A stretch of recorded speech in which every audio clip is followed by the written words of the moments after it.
guys, and welcome to the Beat Tales. Yes. So, you guys have seen a lot of adventures. By now, you've seen our anniversary trip where we went back to the property. We got some work done on that, and seen Yosemite hiking. Went Yosemite.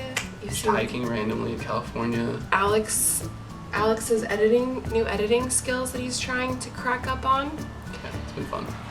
But today we wanted to make a video about why we want to be simplists. And we choose simplists instead of minimalists because we think minimalists I'm not saying that people who are minimalists are this way, but this is what there's a connotation, a stigma that goes with minimalists, that they're cold and they don't have any attachments and they have no feelings and no emotions. And that's not what we're getting at. We just kind of want to live the simplest life that we possibly can. And to us, that means not just having a bunch of crap around the house. So, we're each going... Alright, our most important driving... Wait, where are we going now? Our most important driving points for being simplest, living simply. What's your most important things? What makes you feel like living simply is important for your life? I feel like it's a vicious circle, and this is gonna be a long answer, but once you step out of that circle and you can see what it is, you just don't. It's almost like, why do people live this way? There's this whole thing going on about we've become a consuming society, and because we're a consumer society, we all have to work our lives away to afford to buy meaningless things. So you're saying there's a if we want to have a good life, we have to follow a certain track, like a set of train tracks. You have to follow that, basically. That's what I think people think. I think so too. People think that's the only way, and to be successful in this world means one thing: and making a lot of money. I don't want that for my life. I want my life to be rich in different ways. I want my life to be rich in memories and in relationships, and that's my main reason for wanting to live a simple life. What's yours? Yes, the same. Basically, I think we are both of the same mindset where we feel like the set tracks of success in this society is not giving us happiness, and kind of can see that in other people.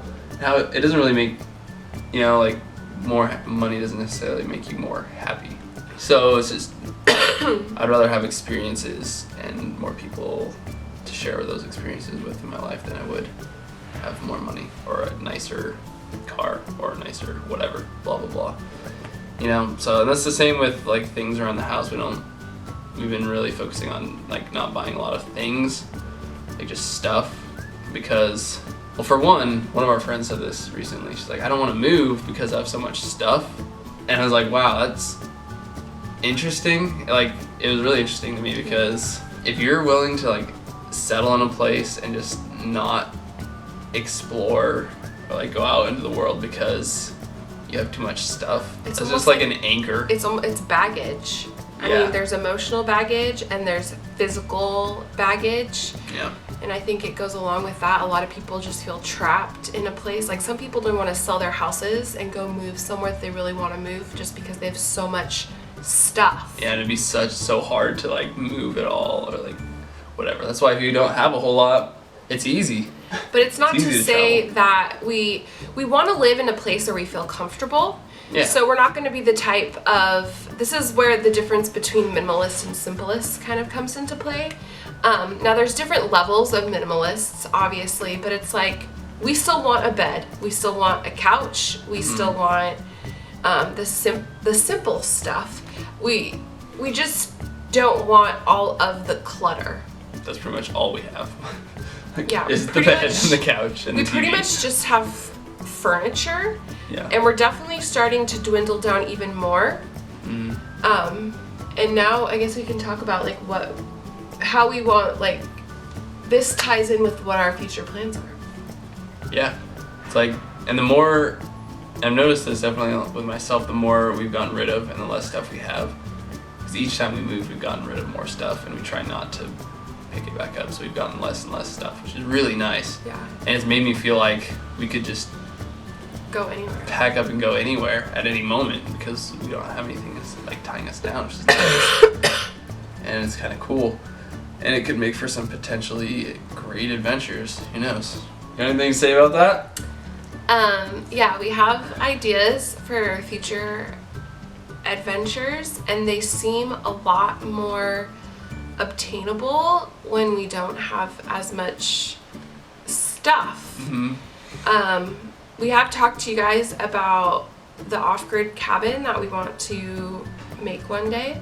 Yeah, we're always putting time into there. That's something that's gonna, like, we're gonna hold on to forever. Forever, and yeah. We're gonna be slowly just like and place. kind of like what our set mindset is that we only want the amount of stuff that can fit in a tiny shed, like in a tiny house or a tough shed or whatever our small cabin's gonna be, whatever it may be.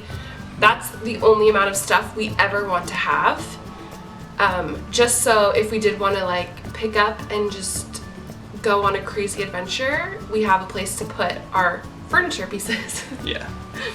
We won't have to come back and buy all new stuff. No. Feels really nice to get rid of a lot of things. It leaves a lot of like possibilities. Junk. It does. It leaves a lot of like, well, you know, when our lease is up, we can do this, or we can do that. And the main things we're trying to focus on is to not buy stuff. I slip up more than he does, but I've definitely gotten better, wouldn't you say? Yeah. And don't buy anything unless you love it.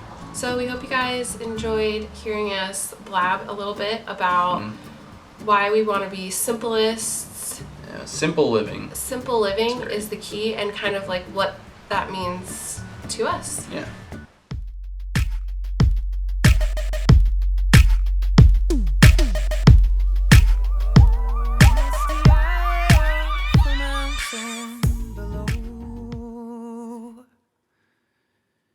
Keep careful watch of my brother's soul.